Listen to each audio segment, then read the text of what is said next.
All right, with some 50 days to go until the November 5th election, the state Democratic Party decides to oust the Shelby County Democratic chairwoman, because they feel not enough is being done to deal with the issue. Lexi Carter gone after being in that position for about a year and a half, and it was Hendrell Remus, the chairman of the Democratic Party, who made the decision. He's going to appoint two co-chairs who are going to then choose an executive director until a new chairperson can be elected in December. When I talked to Hendrell Remus, basically he said the reason why he decided to make the change was that not enough was being done in terms of registration, getting out the vote efforts, and they really want to target specifically District 97 in Cordova, which is the John Gillespie seat, thinking that might be one that they can flip in the November election. And he honestly was serious when he told me, if we can get above 65% turnout, we might be able to hand Gloria Johnson a victory in the U.S. Senate. And who knows, maybe even the presidential race too. I said, well, you know, it's a deep red state. I don't know if that's necessarily thinking very wisely, but you take this one first, Reverend Norman. Sure. Well, first of all, Lexi is a good friend, and I'm sorry that this actually occurred, but I do understand that change is a part of what has to take place, especially in election years like this. The top of the ticket is extremely important. Lexi was a personal supporter of Kamala Harris in the first run for president, and she has been a supporter now, but the focus has become internal strife rather than the top of the ticket. And so we have to focus on what's important at this point. All of the inside arguing and all of the things that we sometimes can't seem to get right in the Democratic Party, we have to work those things out, especially before we get to 55 days within a presidential election. These are some of the turmoils that I had when I was chair. We never had an ouster when I was chair, but I'm thankful for that.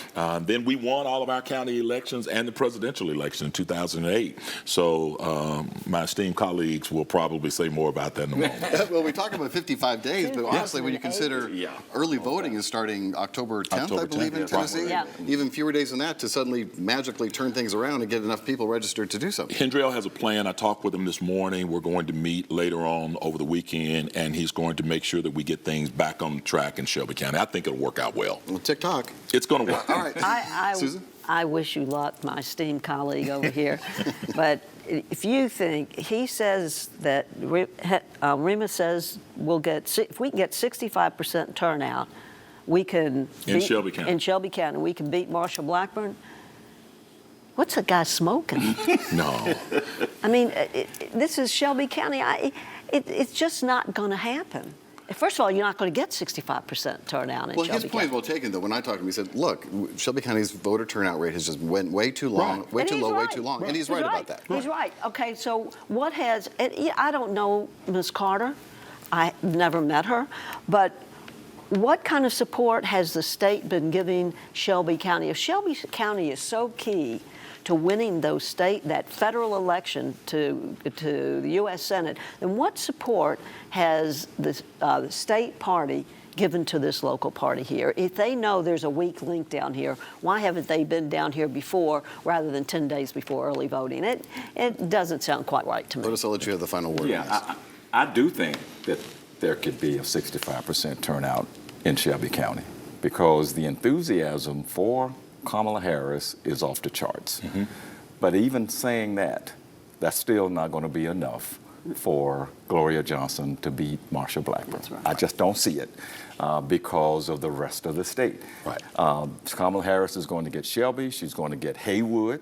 She's going to get Davidson. Mm-hmm. That's about it.